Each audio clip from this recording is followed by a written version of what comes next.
만일 땅에 있는 우리의 장막집이 무너지면 하나님께서 지으신 집 곧 손으로 지은 것이 아니요 하늘에 있는 영원한 집이 우리에게 있는 줄 아느니라.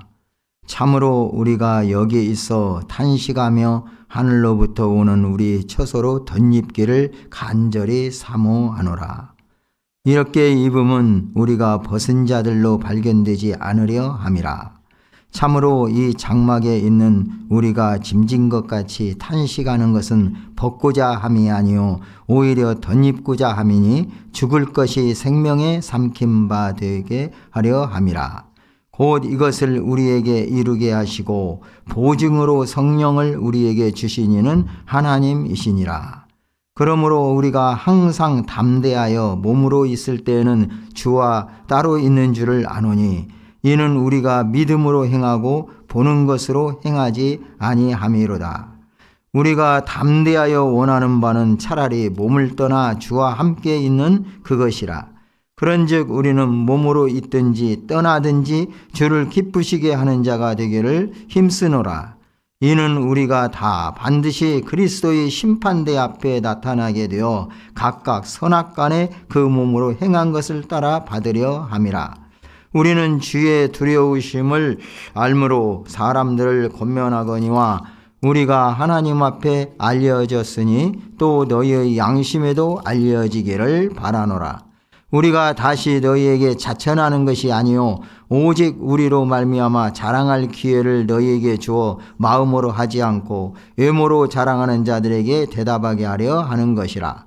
우리가 만일 미쳤어도 하나님을 위한 것이요 정신이 온전하여도 너희를 위한 것이니 그리스도의 사랑이 우리를 강권하시는도다. 우리가 생각하건대 한 사람이 모든 사람을 대신하여 죽었은즉 모든 사람이 죽은 것이라. 그가 모든 사람을 대신하여 죽으심은 살아있는 자들로 하여금 다시는 그들 자신을 위하여 살지 않고 오직 그들을 대신하여 죽었다가 다시 살아나신 이를 위하여 살게 하려 함이라. 그러므로 우리가 이제부터는 어떤 사람도 육신을 따라 알지 아니하노라.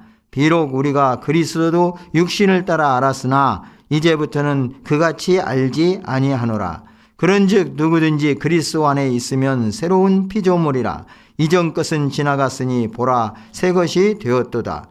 모든 것이 하나님께로서 났으며 그가 그리스도로 말미암아 우리를 자기와 화목하게 하시고 또 우리에게 화목하게 하는 직분을 주셨으니 곧 하나님께서 그리스도 안에 계시사 세상을 자기와 화목하게 하시며 그들의 죄를 그들에게 돌리지 아니하시고 화목하게 하는 말씀을 우리에게 부탁하셨느니라. 그러므로 우리가 그리스도를 대신하여 사신이 되어 하나님이 우리를 통하여 너희를 권면하시는 것 같이 그리스도를 대신하여 간청하노니 너희는 하나님과 화목하라. 하나님이 죄를 알지도 못하신 이를 우리를 대신하여 죄로 삼으신 것은 우리로 하여금 그 안에서 하나님의 의가 되게 하려 하심이라. 아멘. 오늘 본문 말씀 크게 두 부분, 두 단락으로 나눠서 생각할 수가 있습니다. 먼저 1절에서 10절까지는 성도의 죽음에 대한 주제, 특별히 부활신앙, 부활의 몸을 가지는 그 성도의 소망, 그리고 우리 예수님이 다시 오신다고 했는데 다시 오심을 고대하는 그런 마음, 이런 것을 지금 사도 바울이 필요하고 있는 말씀을 먼저 상고해 봄으로써 우리 그리스도인에 있어서의 소망 가운데 그 내세의 소망, 그리고 또 현재 우리가 부활의 그 확신을 가지고 어떠한 이 땅에서의 고난과 심지어는 사도 바울은 죽음이 이기까지 있었는데 그런 죽음이 이기 속에서도 어떻게 우리 성도들은 소망을 가지고 살아가는가에 대해서 말씀하고 있고, 두 번째 단락 11절에서 마지막 절까지는 특별히 우리 그리스도인들이 우리 예수님으로 인해서 속량함을 받은 자들이 하나님과의 관계 속에서 화목하게 되었는데 그 화목하게 된 그리스도인에서 어떠한 직분을 받았으며 그 직분을 감당해야 하는지, 특별히 하나님과의 화목하게 하는 그 화해의 사신이라고 읽고 있는데, 이러한 성도의 존재, 가치, 그리고 이런 걸 가지고 그 일을 감당해야 할 것에 대한 당부, 이러한 말씀으로 지금 주고 있습니다. 이렇게 크게 두 부분으로 먼저 생각할 수 있고, 이것을 특별히 신학적인 주제로 보면은 첫 번 단락은 죽음의 신학이라 이렇게 말할 수 있겠고, 두 번째 단락은 화해의 신학이라고 이 주제를 먼저 말씀드릴 수 있겠습니다.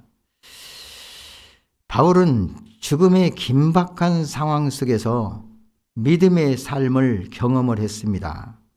오늘 본문 4절 말씀에서는 참으로 이 장막에 있는 우리가 짐진 것 같이 탄식하는 것은 벗고자 함이 아니요 오히려 덧입고자 함이니 죽을 것이 생명에 삼킨 바 되게 하려 함이라, 이렇게 본문 4절에 말씀하고 있는데, 뒷부분에 보면 죽을 것이 생명에 삼킨 바 되게 하려 합니다.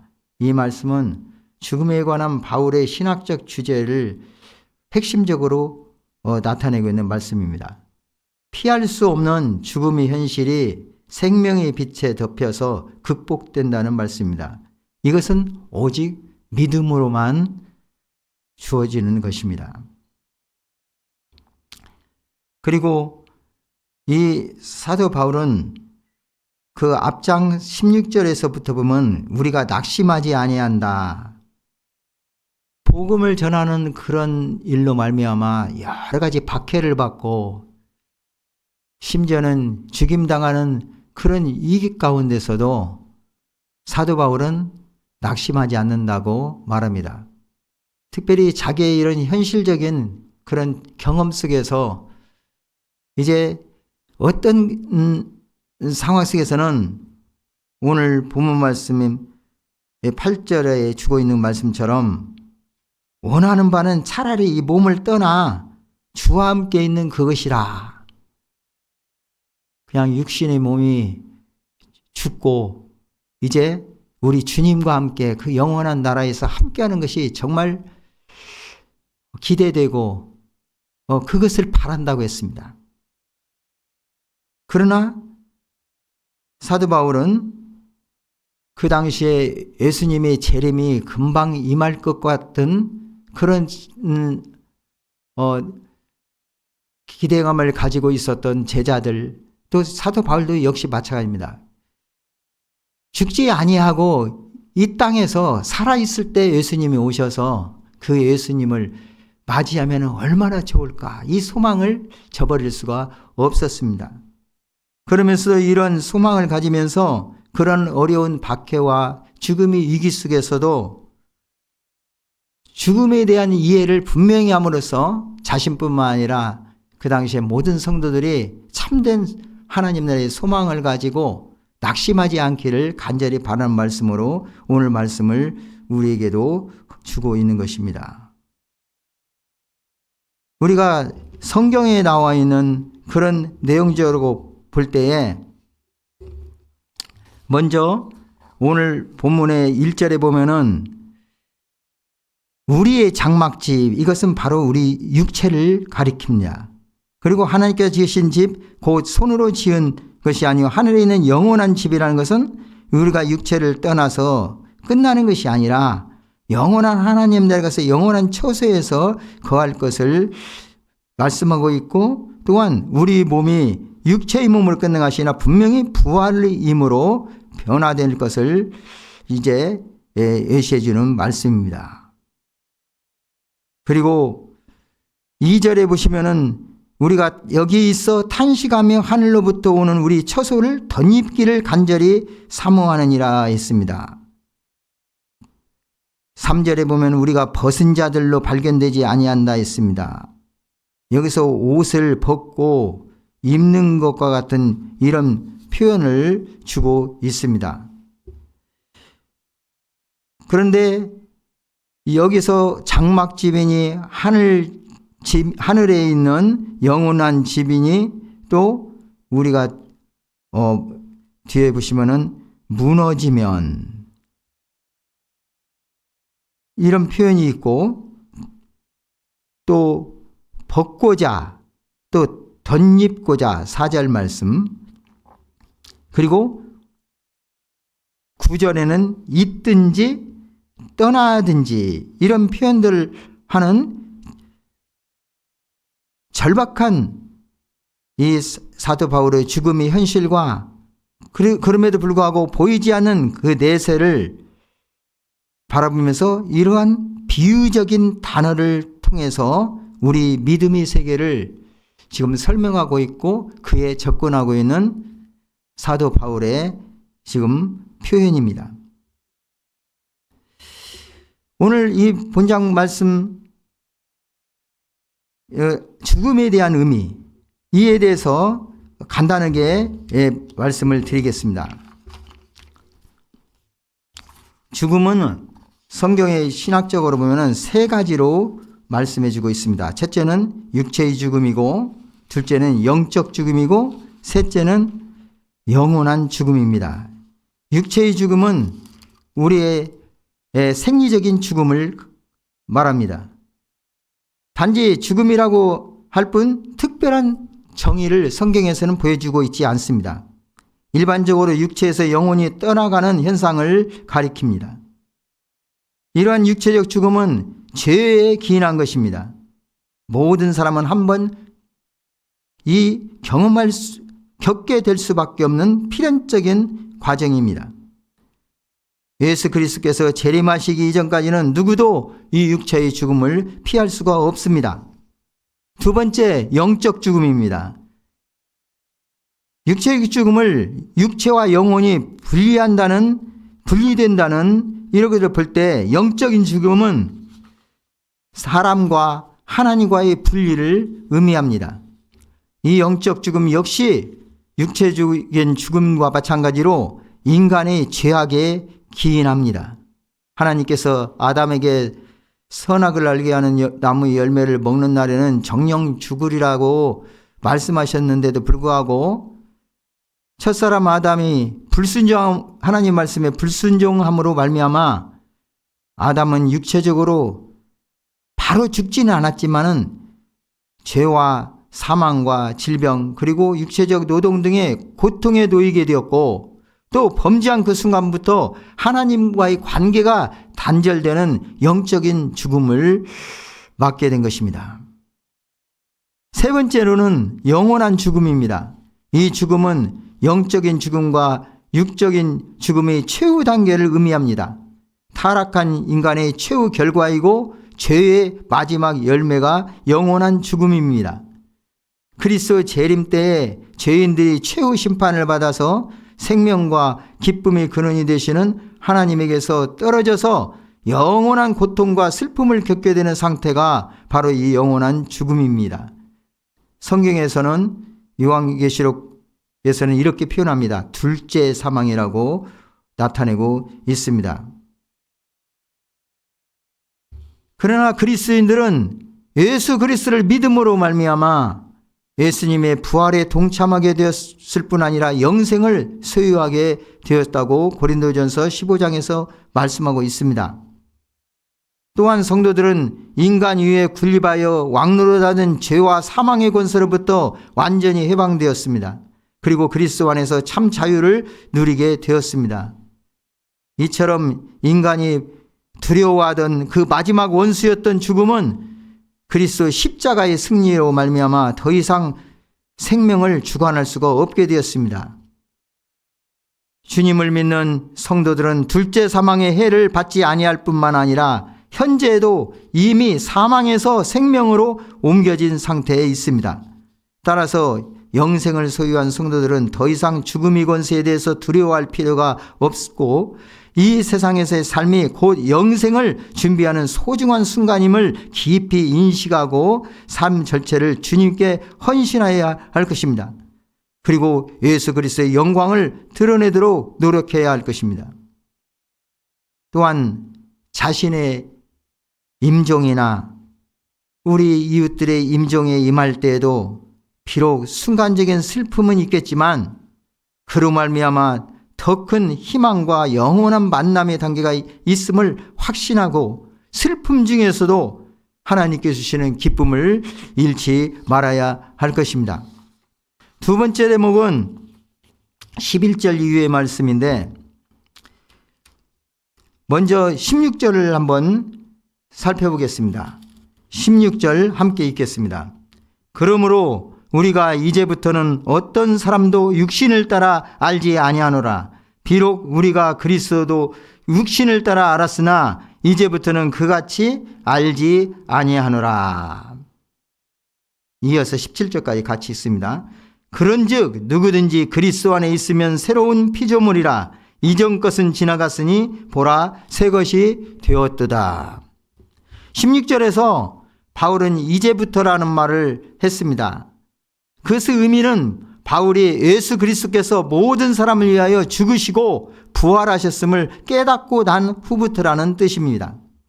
따라서 이제부터 성도는 육체적인 판단 기준을 버리게 됩니다. 과거에는 그랬지만 지금은 사람과 그리스도를 육체의 기준으로 판단하지 않습니다. 이것은 예수님의 그 죽음과 부활에 동참함으로써 새롭게 태어났고 결과적으로 전혀 새로운 시각을 갖게 되었다는 것을 의미합니다. 유대인과 이방인을 구분하여 자신이 유대인임을 자랑했던 것, 예수님을 가리켜 사람들을 현혹해 하는 거짓 메시아라고 하여서 그를 따른 자를 탄압했던 것 등 이런 사도 바울의 행동은 육적인 지식에 의한 것이었습니다. 그러나 그리스도께서 바울 자신의 죄를 위해 죽으시고 부활하셨다는 것의 의미를 깨닫게 된 그때부터 더 이상 과거와 같이 육체적 기준으로 판단하지 않게 되었다는 것을 사도 바울은 지금 말씀하고 있는 것입니다. 이 말씀에서 우리 그리스도의 상태를 말씀합니다. 첫 번째로 그리스도는 새로운 피조물이라고 말합니다. 그런즉 누구든지 그리스도 안에 있으면 새로운 피조물이라. 여기서 그리스도 안에 있으면 이란 의미는 바로 그리스도와의 영적 의미를 표현하는 말입니다. 어떤 인종과 성을 초월해서 누구라도 그리스도의 죽음을 자신의 죽음으로 받아들여 그리스도와 영적인 연합을 이루면 그는 새로운 피조물이 됩니다. 사람이 예수 그리스도와 영적인 교제를 갖게 되었을 때 그에게는 그리스도로 말미암는 새로운 창조 행위가 일어나 새로운 존재가 된다는 말입니다. 그리스도인은 여전히 육체의 몸을 입고 있는 동일한 세계에 살고 있으므로 육체의 욕망과 죄에 굴복당할 가능성을 안고 있는 것도 사실입니다. 그럼에도 불구하고 결정적으로 중요한 사실은 그가 그리스도와 세계에 대하여 새로운 관계를 맺게 된다는 사실을 오늘 16절에서 말씀하고 있습니다. 따라서 새로운 피조물이 된 사람은 이전과는 전혀 다른 생활 방식과 사고 방식을 따라 살게 됩니다. 과거에는 예수 그리스도를 핍박하였으나 이제는 예수 그리스도의 종이 되었고, 과거에는 유대인과 이방인의 차별을 인정했으나 지금은 그런 차별을 부인하고 오직 그리스도인과 비그리스도인이 있다고 생각할 뿐입니다. 두 번째로 그리스도에게는 변화된 오늘의 삶이 가장 중요하다는 사실을 말씀합니다. 누구든지 그리스도 안에 있으면 새로운 피조물이라 이렇게 선언한 뒤에 이전 것은 지나갔으니 보라 새 것이 되었다고 말씀합니다. 우리 그리스도인은 이제 새 것입니다. 우리 그리스도인은 옛 상태에서 새로운 상태로 변화된 자들입니다. 그리스도를 알기 전 죄와 허물로 죽었던 옛 상태를 그리스도의 보혈로 깨끗이 씻음을 받은 새로운 상태가 되었습니다. 마귀의 종로를 다는 자가 이제는 하나님의 일꾼 그리스도의 종이 되었습니다. 그리스도인은 과거에 집착하거나 연연하지 말아야 합니다. 우리가 내년도 표어로 삼고 있는 말씀에도 그러므로 이제 그리스도의 예수 안에 있는 자에게는 결코 정죄함이 없나니 이는 그리스도 예수 안에 있는 생명의 성령의 법이 죄의 죄와 사망의 법에서 너를 해방하였음이라 말씀했습니다. 여호와 하나님께서 그의 백성 이스라엘 구속과 회복의 상태를 이사야 선지자를 통해서도 이렇게 선포하셨습니다. 너희는 이전 일을 기억하지 말며 옛날 일을 생각하지 말라. 보라, 내가 새 일을 행하리니 이제 나타낼 것이라. 너희가 그것을 알지 못하겠느냐. 반드시 내가 광야의 길을 사막에 강을 내리니 장차 들짐승 곧 승냥이와 타저도 나를 존경할 것은 내가 광야의 물을 사막의 강들을 내어 내 백성 내가 택한 자로 마시게 할 것임이라. 이 백성은 내가 나를 위하여 지었나니 나를 찬송하게 하려 함이라고 말씀합니다. 또 사도 바울도 이렇게 고백을 했습니다. 빌립보서 3장 13절 14절에 있는 말씀인데 나는 뒤에 있는 것은 잊어버리고 앞에 있는 것을 잡으려고 표대를 향하여 그리스도 예수 안에서 하나님이 위에서 부르신 부름의 상을 위하여 달려가노라 말씀하였습니다. 사랑하는 성도 여러분, 우리는 그리스도 안에서 새로운 피조물입니다. 새 것이 되었습니다. 우리는 그리스도 안에서 참 자유인이 되었습니다. 우리 신앙생활에서 바로 오늘이 중요합니다. 옛날 일에 발목 잡히지 맙시다. 과거에 집착하지 말아야 합니다. 밝은 앞날만 바라봅시다. 신실하신 하나님의 약속인 내세를 소망하며 오늘에 충성하는 성도들이 되시기를 바랍니다. 이 땅에서 하나님의 자녀, 그리스도의 제자, 천국 시민, 교회의 일꾼으로서 당당하게 다음과 같이 간증하는 승리의 삶을 살아갑시다. 같이 따라서 이 말씀을 다시 한번 읽겠습니다. 이전 것은 지나갔으나 보라 새 것이 되었도다. 오늘 말씀 후반부의 말씀은 그리스도인의 변화된 삶에 대해서 당부하는 말씀입니다. 새로운 피조물은 새로운 삶을 살아야 합니다. 특별히 오늘 말씀에서는 그리스도인에 대한 직분에 대해서 말씀하고 있습니다.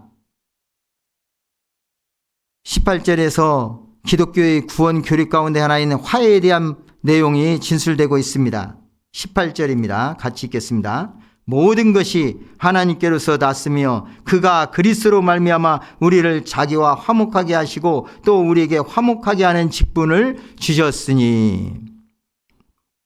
19절에도 이어서 이렇게 말씀합니다. 곧 하나님께서 그리스도 안에 계시사 세상을 자기와 화목하게 하시며 그들의 죄를 그들에게 돌리지 아니하시고 화목하게 하는 말씀을 우리에게 부탁하셨느니라. 여기서 화목하다라는 표현은 하나님과 인간의 관계에 대한 것입니다. 인간이 하나님에게 범죄함으로 양자 사이가 분리되었고 원수와 같은 적대 환경에 빠지게 되었습니다.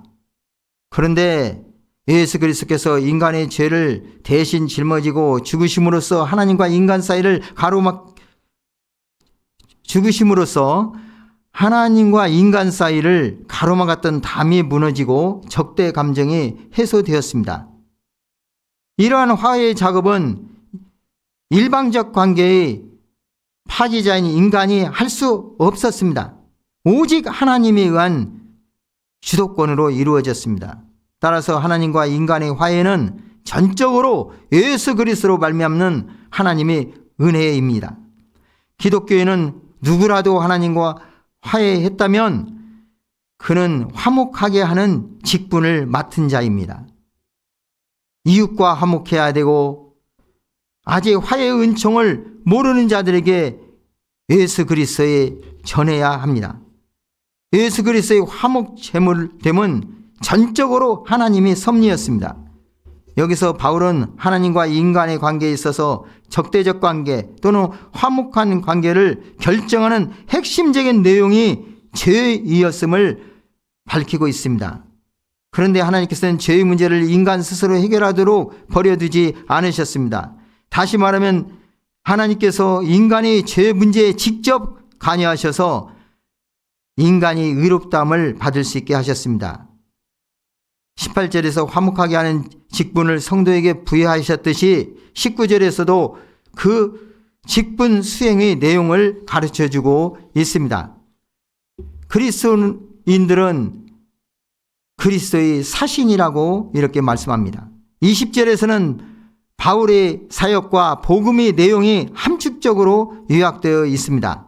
20절 함께 읽겠습니다.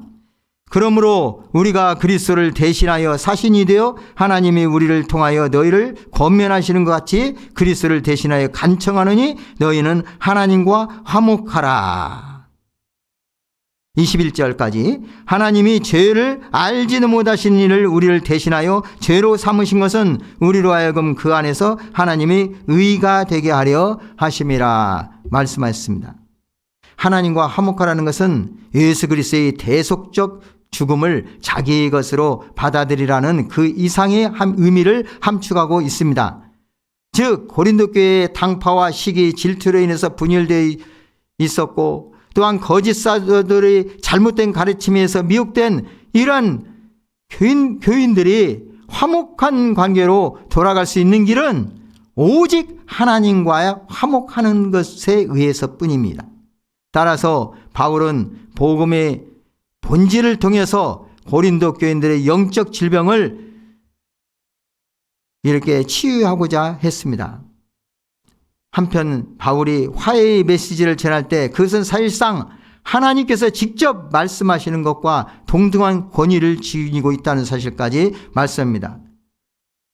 이런 모든 것들은 하나님의 사랑, 하나님께서 우리 주 예수 그리스도를 모든 사람을 대신하여 죽게 하셨고 모든 사람을 대신하여 죽고 부활하심으로 말미암아 그 예수 그리스도를 믿는 자, 곧 우리 성도들이 부활신앙을 가지고 이제는 육신을 따라 살지 아니하고 영원한 하나님 나라를 바라며 우리 부활의 몸을 소망하면서 살아가는 이러한 삶 속에서 우리는 예수 그리스도의 사랑을 깊이 깨닫고 이 사랑의 근거에서 나갈 때 이러한 화해의 직분을 잘 감당할 수 있는 사신에서 역할을 할 수 있다는 사실을 우리 이 오늘 본문 말씀에서 말씀하고 있는 것입니다.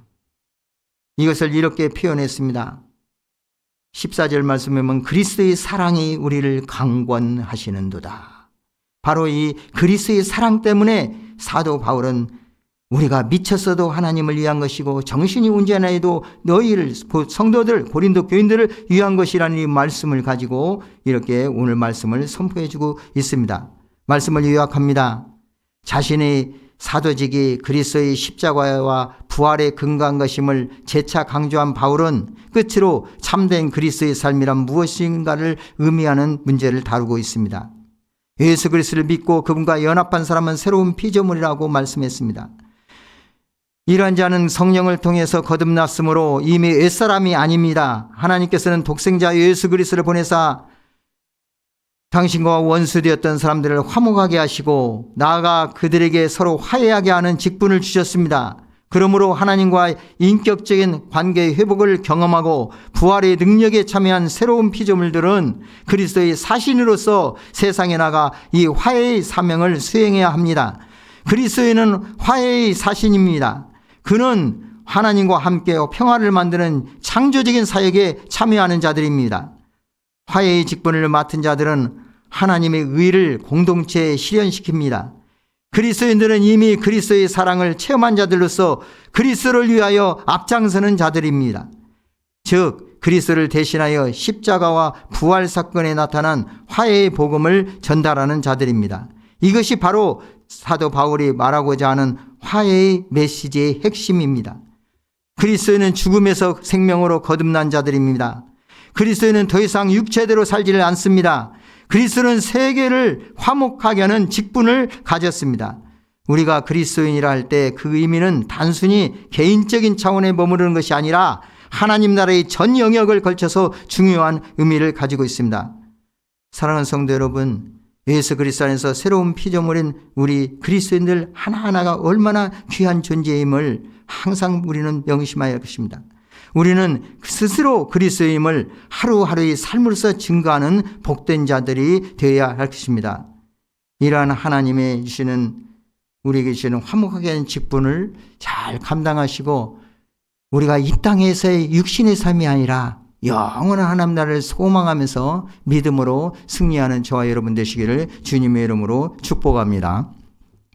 자비하시는 하나님 아버지, 우리가 육신의 몸을 가지고 살고 있지만은 영원한 몸, 또 부활의 몸을 소망하며 이미 이러한 것을 우리에게 이 땅에서 주신 것을 확신하면서 살아가시는 그 믿음 가지고 죽음에 대한 그 이해를 바로하고 이 땅에서 어떤 것도 두려워하지 아니하고 하나님 말씀에 순종하며 살아갈 수 있는, 그리고 우리가 어떠한 어려움 속에서나 심지어는 사망의 우여 쌓여서 참으로 절망 가운데 있을 수밖에 없는 그런 상황 속에서 낙심치 아니하고 하나님의 소망됨에 살 수 있는 그런 믿음을 저희들에게 허락해 주신 것을 감사합니다. 이 믿음 가지고 주님께서 말씀하신 바 이제 우리가 하나님과 화목하는 사신이 되어서 그 귀한 직분을 감당하는 자들이 되었는데 담대히 직분을 잘 감당하게 하시고 또한 하나님과 화목하는 이러한 참으로 주님께서 허락하시는 귀한 직분, 그리고 우리의 귀한 삶을 통해서 하나님의 영광을 돌리는 복된 인생 되실 수 있도록 성령께서 온전히 저희를 주장하여 주옵소서. 이 믿음 가지고 다른 모든 자들에게도 화목하게 하는 직분, 곧 우리 주 예수 그리스도의 복음을 증거하는 일에 매진할 수 있는 저희들로 인도해 주옵소서. 궁극적으로 이 땅에서 승리의 삶을 살아 하나님의 영광을 돌리게 하여 주옵소서. 생명이요 부활하신 주 예수 그리스도의 이름으로 기도드립니다. 아멘.